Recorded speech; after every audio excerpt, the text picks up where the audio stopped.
الحمد لله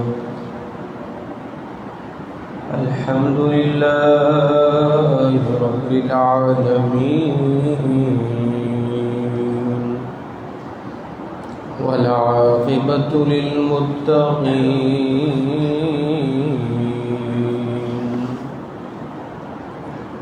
والصلاة والسلام على سيد الأنبياء والمرسلين،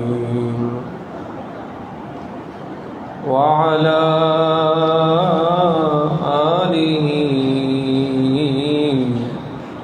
وأصحابه أجمعين.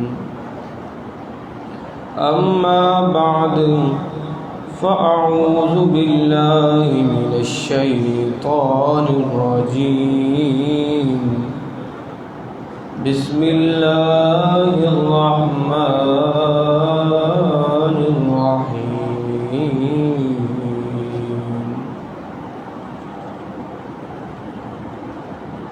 تبارك الذي بيده الملك. آمنت بالله صدق الله العظيم. قال الله تبارك وتعالى في مقام آخر: لكي لا تأسوا على ما فاتكم ولا تفرحوا بما آتاكم بيدك الخير في مقام آخر. قال الله تبارك وتعالى في شأن حبيبه مخبرا وآمرا ببركة إن الله وملائكته يصلون على النبي يا أيها الذين آمنوا صلوا عليه وسلموا تسلیما. سارے حضرات بآواز بلند پڑھیے: الصلاۃ والسلام علیک یا رسول اللہ، الصلاۃ والسلام علیک یا حبیب اللہ، الصلاۃ والسلام علیک یا نور اللہ، وعلى آلك وأصحابك يا نبي الله. مولاي صل وسلم دائما أبدا على حبيبك خير الخلق كلهم. يا رب بالمصطفى بلغ مقاصدنا واغفر لنا ما مضى يا واسع الكرم. الہی بحق بنی فاطمہ کے برقول ایمان کنی خاتمہ. اگر دعوتم رد کنی ورقبول منو دست و دامان آل رسول. الہی تو آساں کنی مشکلات، تو فعل محمد علیہ السلام. بلغ العلا بکمالہ کشف الدجا بجمالہ، حسنت جمیع خصالہ. صلوا علیہ وآلہ وأصحابہ وسلموا تسلیما. حمد و ثنا کے بعد محترم و محتشم عزیزان گرامی قدر، بارگاہ رب العزت میں دعا گو ہوں، رب العزت ہم تمام کی نماز جمعہ کو اپنی بارگاہ میں قبول اور منظور فرمائے۔ عزیزان گرامی قدر، گزشتہ جمعۃ المبارک ہم گفتگو کر رہے تھے آقا نامدار احمد مختار جناب حضرت محمد مصطفیٰ صلی اللہ تعالی علیہ وآلہ وسلم کی عزت و تکریم کے حوالے سے۔ اسی مناسبت سے چند ایک باتیں آپ کی سماعتوں کے گوش و گزار کر کے، اور جو آج کا ہمارا عنوان ہے ہم اس پر گفتگو کریں گے۔ آج کی ہماری گفتگو کا عنوان یہ ہے کہ میرا رب میرے ساتھ جو بھی کرتا ہے وہ خیر ہی کرتا ہے۔ میرا رب میرے ساتھ جو بھی کرتا ہے وہ خیر ہی کرتا ہے۔ یہ آج کی ہماری گفتگو کا عنوان تھا، تو اسی مناسبت سے چند ایک باتیں آپ کی سماعتوں کے نظر کر دیتے ہیں۔ سورۃ حدید کے اندر اللہ رب العزت ارشاد فرماتا ہے، ما اصاب من مصیبت فی الارض ولا فی انفسکم، بیٹے اس کو کم کرو، نہیں پہنچتی کوئی مصیبت زمین میں، ولا فی انفسکم، اور نہ تمہاری جانوں میں، الا فی کتاب من قبل ان نبرأہا، وہ ایک کتاب میں اللہ نے تمہیں پیدا کرنے سے پہلے لکھ دی تھی۔ ان ذلک علی اللہ یسیر، بے شک اللہ پر یہ آسان ہے۔ اور پھر آگے کیا فرمایا، لکی لا تأسوا علی ما فاتکم، اس لیے تم غم نہ کھاؤ جو تمہارے ہاتھ سے چلا گیا، ولا تفرحوا بما آتاکم، اور اس پر تم اتراؤ مت جو اللہ نے تمہیں دیا ہے، واللہ لا یحب کل مختال فخور، بے شک اللہ ہر اترانے والے کو، ہر شوخی مارنے والے کو، ہر تکبر کرنے والے کو اللہ ناپسند فرماتا ہے۔ 27واں پارہ سورۃ حدید آیت نمبر 23 میں اللہ رب العزت نے ارشاد فرمایا۔ اب دیکھیں اس آیت کے اندر چند ایک باتیں اللہ نے ارشاد فرمائی۔ ایک تو یہ، کسی بھی مرد کو، عورت کو کوئی مصیبت پہنچے، وہ چاہے زمینی مصیبت ہو یا تمہیں تمہاری جان سے وہ تکلیف پہنچے، تو یہ تمہیں تکلیف کا پہنچنا اللہ نے مجھے اور آپ کو پیدا کرنے سے پہلے لوح محفوظ میں لکھ دیا تھا۔ ان ذالک علی اللہ یسیر، اللہ فرماتے یہ ہم پر آسان ہے۔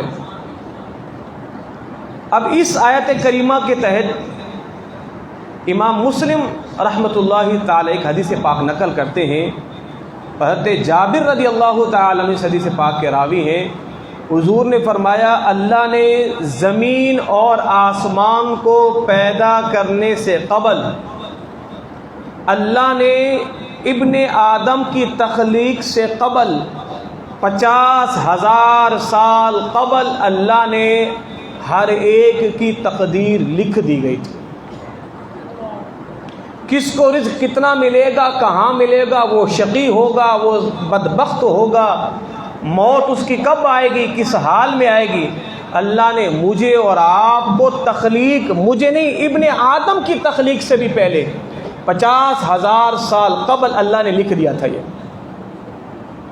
اب بتاؤ کہ میرا اور آپ کا رزق کا ذمہ، یا میری اور آپ کی روزی روٹی، یا میرا اور آپ کا جینا مرنا اس پروردگار نے، رب لم یزل نے 50,000 سال پہلے لکھ دیا تھا۔ تو جو لکھی ہوئی چیز ہے وہ تو اب ہمیں ملے گی، تو اب اس لکھی ہوئے کے لیے بندہ اتنی جو ہے وہ رب سے بغاوت کیوں؟ تو فرمایا کہ بندے کو جو بھی مصیبت پہنچتی ہے اس کے اپنے ہاتھوں کی کرتوت کی وجہ سے پہنچتی ہے۔ وما اصابکم من مصیبت فبما کسبت ایدیکم، جس کو جو بھی تکلیف پہنچتی ہے اس کے ہاتھوں کے، اس کے اعمال کے کرتوتوں کی وجہ سے پہنچتی ہے۔ اب آپ کے ذہن میں سوال آئے گا، چلے ہم جیسے گنہگاروں کو مصیبتیں، تکلیف، رنج و غم تو پہنچے ہمارے کرتوتوں کی وجہ سے، تو اللہ کے نیک بندوں کو پھر یہ پریشانیاں کیوں آتی ہیں؟ اللہ پھر اپنے انبیاء کرام کو آزمائشوں میں کیوں ڈالتا ہے؟ تو ان کا معاملہ ماورا ہے اس سے۔ جناب موسیٰ علیہ نبینا علیہ السلام کی جب پیدائش ہوئی تو آپ نے کئی سال فرعون کے دربار میں پرورش پائی، یہاں تک کہ آپ جوان بھی فرعون کے دربار میں ہوئے، اور بعضوں نے یہاں تک لکھا ہے کہ کپڑے بھی فرعون جناب موسیٰ علیہ نبینا علیہ السلام کو خود سلوا کے پہنایا کرتا تھا، اور بعضوں نے یہاں تک بھی لکھا ہے کہ فرعون کا شاہی لباس بھی جناب موسیٰ علیہ نبینا علیہ السلام پہنا کرتے تھے۔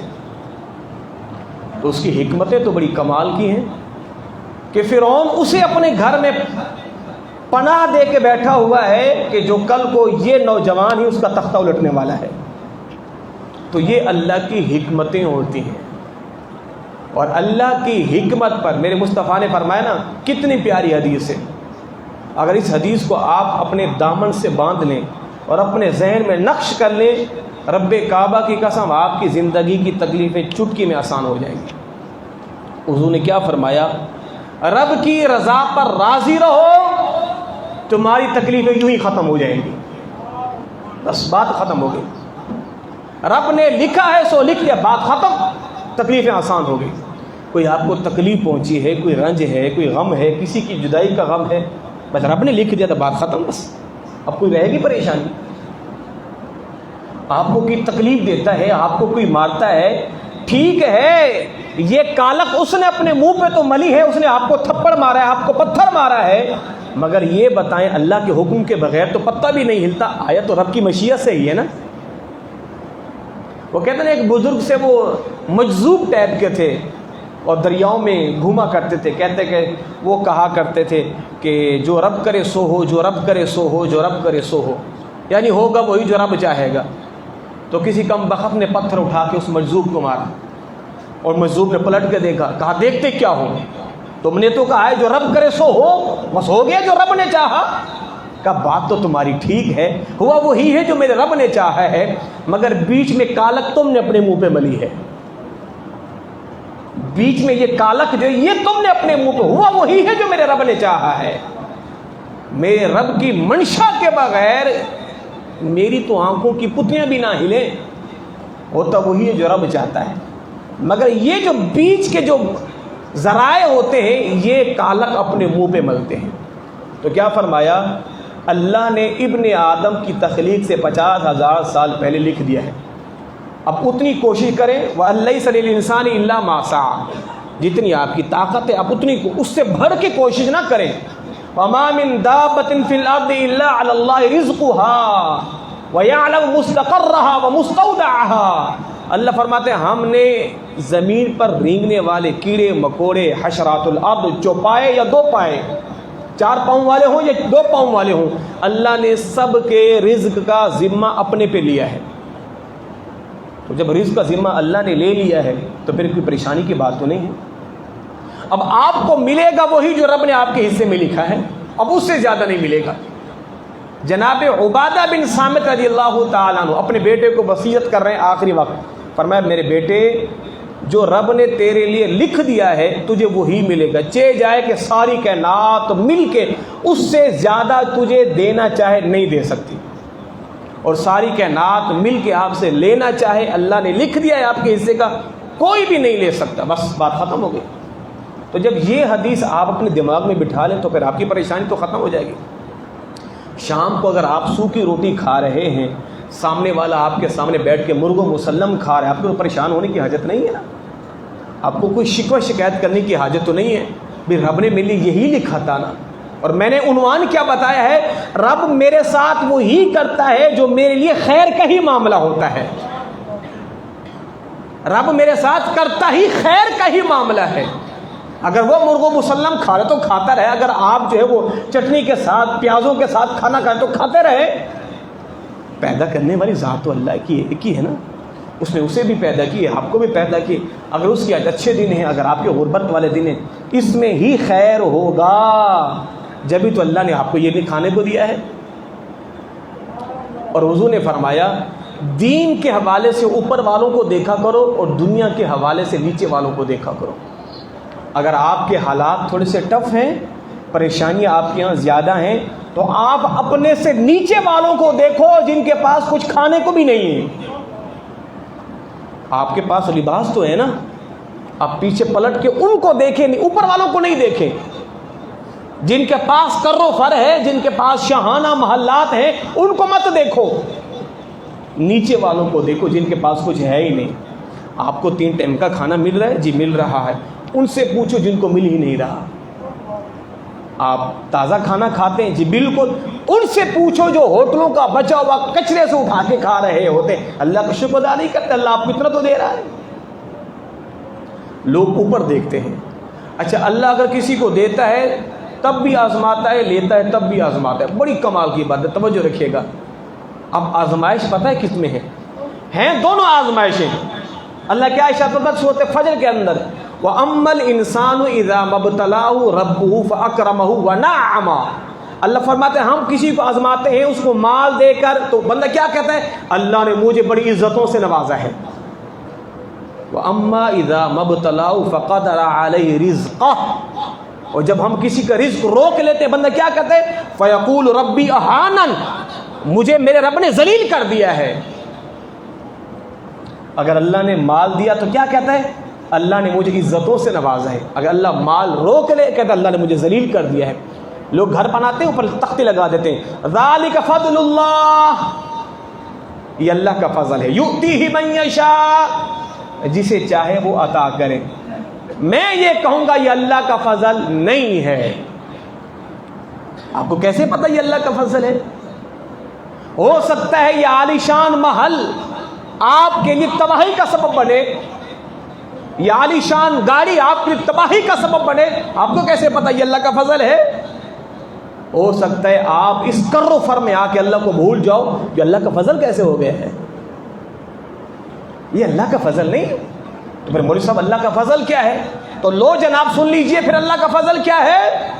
آپ نماز پنجگانہ کے پابند ہیں، یہ اللہ کا سب سے بڑا فضل ہے.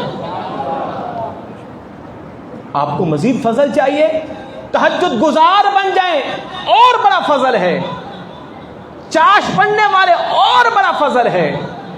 نفلی روزے رکھیں ایام بیت کے، ہر چاند کی 13ویں 14ویں 15ویں کو روزہ رکھیں، یہ بڑا فضل ہے.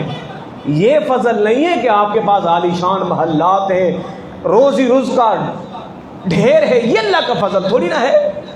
میرے مدنی آقا صلی اللہ علیہ وسلم سے ایک صحابی پوچھتا ہے، یا رسول اللہ ہمیں کیسے پتہ چلے کہ ہماری نمازیں قبول ہو رہی ہیں؟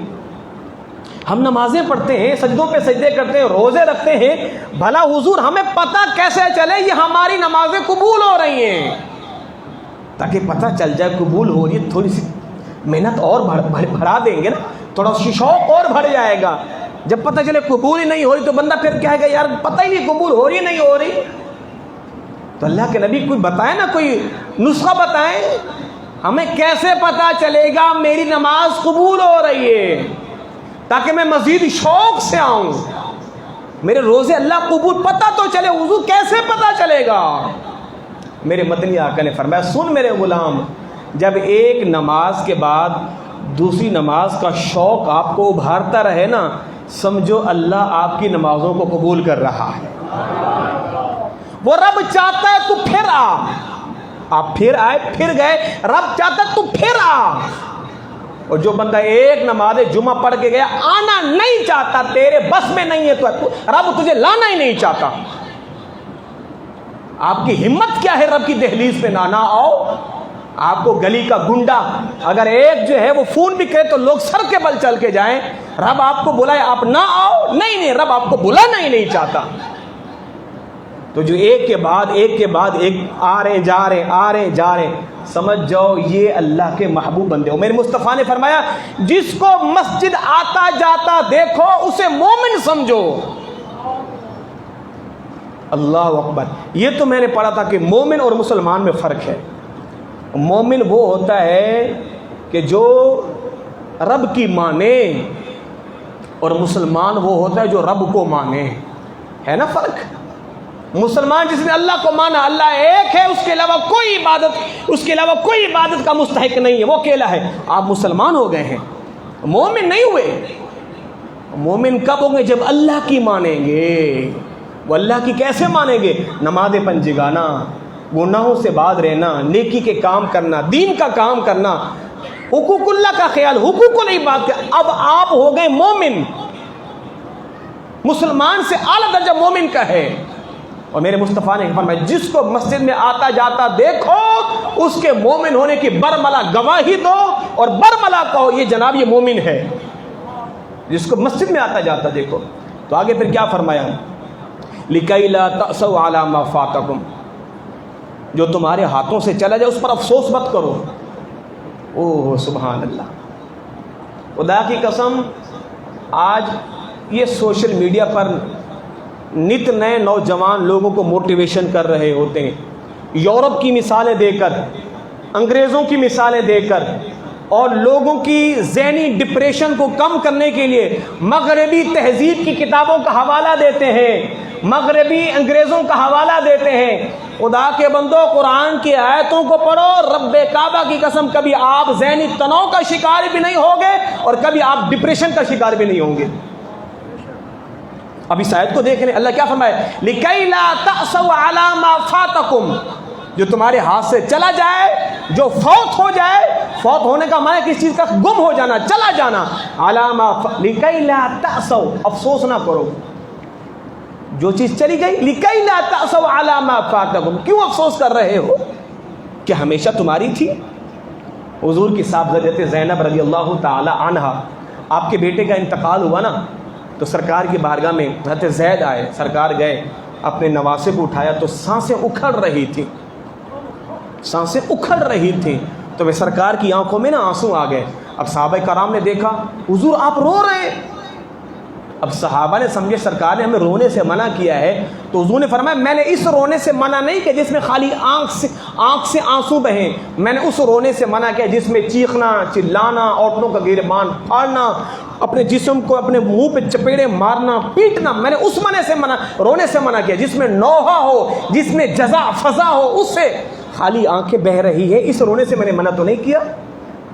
سرکار کے چشمان مبارک سے آنسو بہہ رہے ہیں اور آپ کی صاحبزادی رونے لگے. فرمایا کیوں روتی ہے؟ اللہ کی دی ہوئی چیز تھی، اللہ نے لے لی، بس بات ختم. اللہ کی دی ہوئی چیز تھی. اور جناب طلحہ بن عبید اللہ جن کی زوجہ حضرت ام سلیم کہ جن کے بیٹے کا انتقال ہوا، رات کو ان کے شوہر آئے، بیوی نے اپنا فوت شدہ بیٹے کو غسل دیا، کفن پہنایا اور گھر کے ایک کونے میں رکھ دیا، شوہر کو نہیں بتایا. اور ان کے شوہر آئے اور اپنے شوہر سے کہتی ہے دیکھیں ایسی نیک بیویاں، اللہ اکبر سبحان اللہ، اس دھرتی میں کسی ماں نے نہیں جنی ہو. کتنی صابرہ عورتیں. بچہ فوت ہو گیا ہے، چھوٹا سا بچہ ہے، گھر کے نکر میں رکھا، شوہر آیا، بتایا نہیں، وہ کسی جنگ سے آ رہے تھے، اور آپ اپنے شوہر سے کہتی ہے بتاؤ میرے سرتاج، اگر ہمیں کوئی چیز عاریتاً ادھار پہ دے اور پھر وہ لے لے تو کیا اس کے واپس کرنے پہ ہمیں واویلا کرنا چاہیے؟ کہا کہ بالکل نہیں. ہمیں کیوں؟ اس کی چیز تھی، اس نے لے لی، بات ختم ہو گئی. تو پھر فرمایا کہ وہ ہمارے بیٹے کا انتقال ہو گیا ہے، ہمارے بیٹے کا انتقال ہو گیا ہے.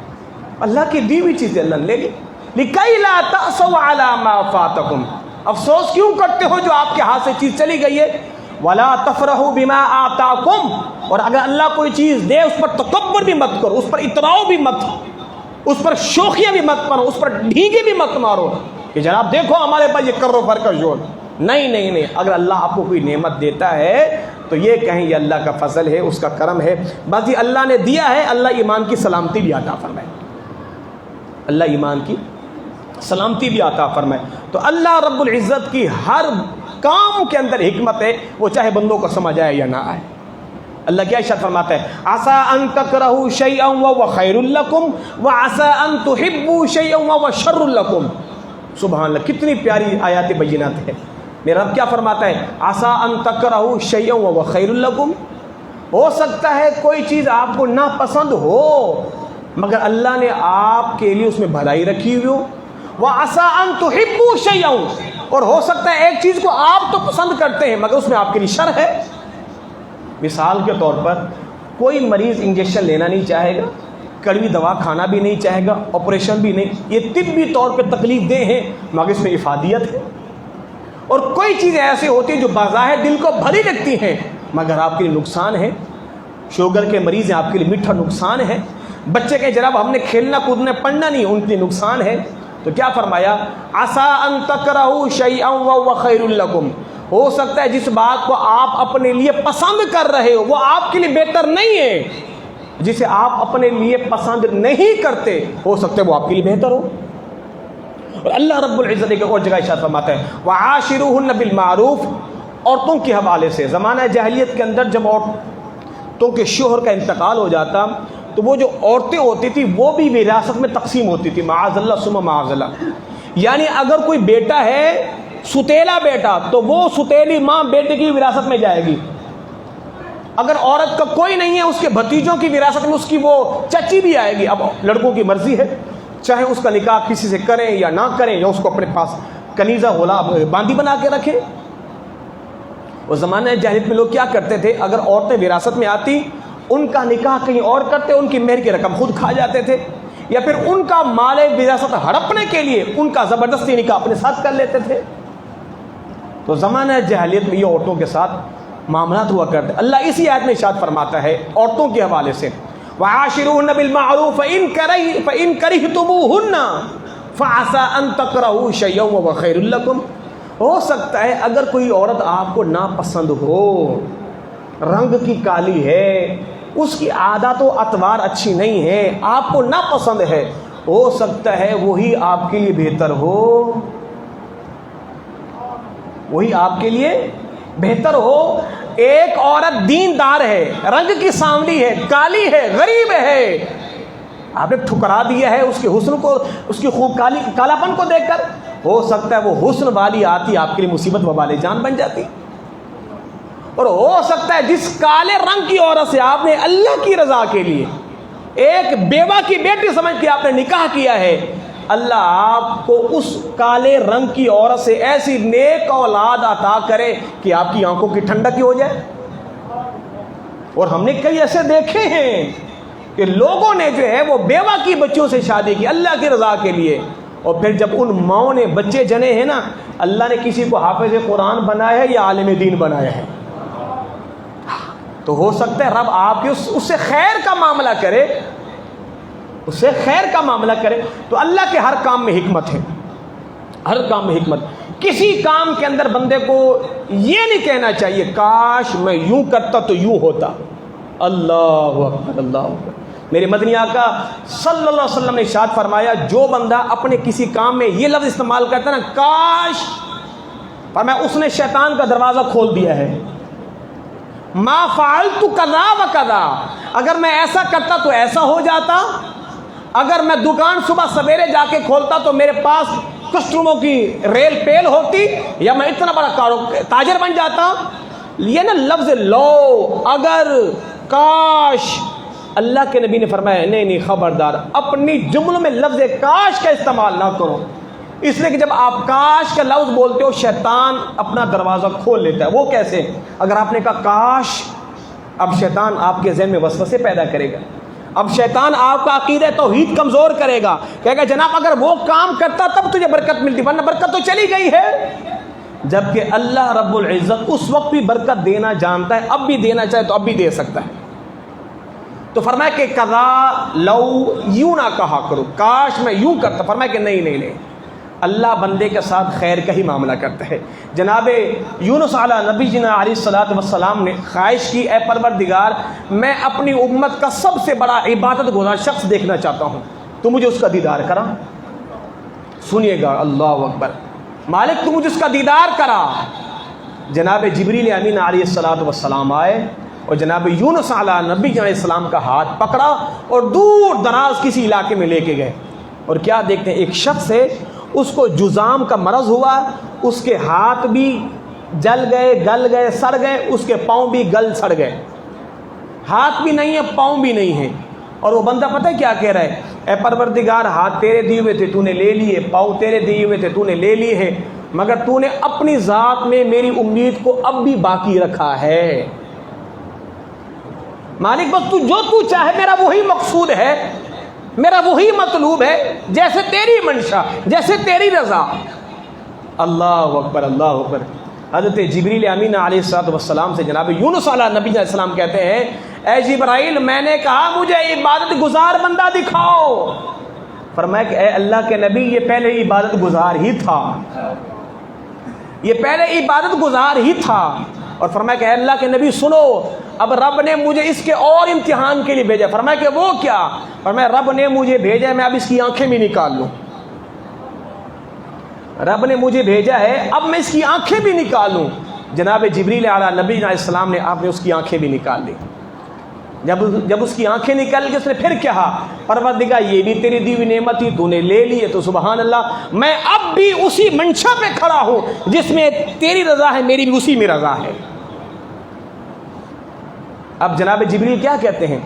فرمایا اے اللہ کے نبی، آپ اس سے کہو آؤ چلے میدان میں دعا کرتے ہیں، اللہ آپ کو آپ کے پاؤں، آپ کے ہاتھ اور آپ کی بینائی لوٹائے، اسے کہو چلے دعا کرتے ہیں۔ جناب یونس علیہ نبی علیہ السلام سے کہتے ہیں، چل میاں اٹھ، میدان میں چل، دعا کرتے ہیں تیرے لیے۔ تیرے پاؤں بھی نہیں ہیں، ہاتھ بھی نہیں ہیں، آنکھیں بھی نہیں ہیں، زندگی گزارنا کتنا مشکل ہو جائے صاحبو۔ اگر ایک انگلی کام کرنا چھوڑ جائے بندہ تو ویسے بھی تھک ہار کے بیٹھ جاتا ہے، اس کو زندگی کے اجالے ہی نہیں لگتے، زندگی کی ہر خوشی اسے پھیکی لگتی ہے۔ میری انگلی خراب ہو گئی ہے، میں اسے ہاتھ سے کوئی کام نہیں کر پا رہا۔ تصور کریں جس کے ہاتھ بھی نہیں، جس کے پاؤں بھی نہیں، اور زندگی کے سب سے بڑی دولت آنکھوں کا نور بھی نہیں۔ اب وہ کیا کہہ رہا ہے؟ مالک کوئی بات نہیں، تیری اسی میں رضا تھی تو میں راضی ہوں۔ تو فرمایا کہ اے اٹھ، اللہ کے بندے چل باہر میدان میں دعا کرتے ہیں۔ وہ بندہ پتہ کیا کہتے ہیں؟ نہیں، میں نے دعا نہیں کرنی۔ کہا اٹھ دعا کریں تیرے لیے، رب تجھے تیری بینائی، تیرے ہاتھ پاؤں لوٹائے۔ کہا نہیں، میں نے دعا نہیں کرنی۔ کہا کیوں؟ کہا جب رب میرے ان اعضاء کو لینا چاہتا ہے تو پھر میں رب سے کیوں مانگوں؟ رب نے میرے ساتھ خیر کا معاملہ کیا ہے نا، تو میرے لیے اسی میں خیر ہوگی، رب نے لے لیا تو پھر میں رب سے کیوں مانگوں؟ میرے لیے خیر سمجھے گا واپس لوٹا دے گا، اس کی مرضی ہے، اس نے لے لی تو پھر میں کیوں رب سے دعا مانگوں؟ میں رب سے دعا نہیں مانگوں گا، اور میرے حالات کو خوب جانتا ہے۔ جناب ابراہیم علیہ نبی السلام کو جب آگ میں ڈالا جانے لگا نا تو سارے فرشتے آئے، اے اللہ کے خلیل رب سے دعا مانگو، جب آپ کو آگ میں ڈالنے لگے ہیں آپ کہو رب سے، یا ہم آپ کو کوئی کام فرمائے کہ نہیں مجھے تم سے کوئی غرض نہیں ہے۔ ایک فرشتہ کہتا ہے مجھے حکم دے، میں پانی برساؤں، میں پہاڑ برساؤں، میں پتھر برساؤں، میں ہوا چلاؤں، ان کو نیست و نابود کر دوں۔ آپ نے کیا فرمایا؟ یہ بتاؤ کہ اس رب کو پتہ نہیں ہے میرے ساتھ کیا ہو رہا ہے؟ کہ اس رب کو میرے اس حال کی خبر نہیں ہے؟ کہا بالکل ہے۔ کہ میرا رب جانے میں جانوں، پھر مجھے تم سے کوئی سروکار نہیں ہے۔ جب میرا رب جانتا ہے پھر میں بھی اسی حال میں راضی ہوں بس۔ جب بندہ اس درجے پہ پہنچتا ہے نا پھر سمجھو وہ ولایت کے درجے پہ پہنچ گیا ہے۔ بس رب نے جو کیا بہتر کیا ہے، میں نے کچھ نہیں بولنا آگے بس۔ پر میں اپنے لبوں کو کھولوں تو پھر رب سے شکوہ ہو گیا ہے نا، تو پھر بندے نے پھر بندگی کا حق کیا ادا کیا ہے؟ آمنا و صدقنا، بس رب جس حال میں رکھے اسی حال میں راضی رہنا ہے۔ اے مالک ہمارے ساتھ اتنا ظلم، صحابہ خاموش رہے، زخم پہ زخم کھا کے جی خون جگر، وہ دنیا میں بھی آباد و آخرت میں آباد۔ اللہ اکبر۔ میرے مدنی آقا صلی اللہ علیہ وسلم کیا ارشاد فرماتے ہیں؟ حضور نے فرمایا اگر اللہ کسی کو مصیبت دے نا، وہ مصیبت کا چرچا نہیں کرے۔ اللہ کسی کو مصیبت دے نا، کوئی پریشانی ہو، کوئی آزمائش ہو، ہاں اگر کوئی آپ کی پریشانی میں آپ کا مددگار ثابت ہوتا ہے تو ٹھیک ہے، اس نیت سے کہ یہ اس کا حل جانتا ہے، اس نیت سے بتائیں۔ اور کسی کو بتانے کا مقصد کیا ہے؟ چلیں جی 2 منٹ تصور کر لیں۔ آپ کو بخار میں کس نے مبتلا کیا؟ اللہ نے کیا ہے نا۔ آپ پر پریشانی آئی ہے، کس نے لائی ہے؟ اللہ نے لائی ہے۔ تو اب جب آپ لوگوں کے سامنے بیٹھ کے شکوہ کریں گے تو بتاؤ کس کا شکوہ کر رہے ہو آپ؟ اللہ کا شکوہ کر رہے ہو نا۔ اگر میں کسی کو ماروں، کوئی جا کے کہے مولوی نے مجھے مارا ہے، تو بات سمجھ آنے والی ہے کہ تم اس کے مددگار ثابت ہو سکتے ہو، اس کے دکھوں کا مداوع کر سکتے ہو۔ تم رب کا جا کے شکوہ کر رہے ہو ان سے جو تمہارے زخموں پہ مرہم بھی نہیں رکھ سکتے۔ پھر رب کا شکوہ لوگوں سے کیوں کرتے ہو کہ لوگ تمہارے مرہموں پہ زخموں پہ مرہم رکھیں گے؟ لوگوں سے جا کے کیوں کہتے ہو؟ وہ تمہارے معاون مددگار ثابت ہوں گے نہیں نا، تو پھر لوگوں سے کیوں جا کے کہتے ہو یار میرے پلے تو کچھ رہا ہی نہیں ہے؟ جب کسی کے ہاں فوتگی ہوتی ہے، اکثر خواتین کلمات کفر بکتی ہیں، اکثر خواتین۔ میں نے اپنے گاؤں کے اندر عورتوں کو دیکھا ہے، دیہاتوں کے اندر کسی کا جوان بیٹا شہید فوت ہو گیا، اے پروردگار معاذ اللہ، تو یہ ترس بھی نہیں آیا صبح معاذ اللہ؟ تو نے اس کو جنم دیا ہے، تو اس سے پیار کرتی ہے، جس نے اس کو تخلیق کیا ہے، جس نے ماں کے پیٹ میں اس کا رزق لکھا ہے، اس کے اندر روح پھونکی ہے، رب نے جو ہے اپنے ہاتھ سے ابن آدم کے چہرے کو تخلیق کیا ہے، کیا اس وہ رب کو وہ بندہ پیارا نہیں ہے؟ کیا رب کو بندے سے پیار نہیں ہے؟ خالد تو نے جنم دیا ہے، تجھے اتنی محبت ہوگی رب پر جو کلمات کفر بول رہی ہے، کہ وہ بندہ رب کا پیارا نہیں ہے؟ تو جب آپ لوگوں کے سامنے جا کے شکوہ اللہ کے شکوہ کر، اور میرے مصطفیٰ نے کیا فرمایا؟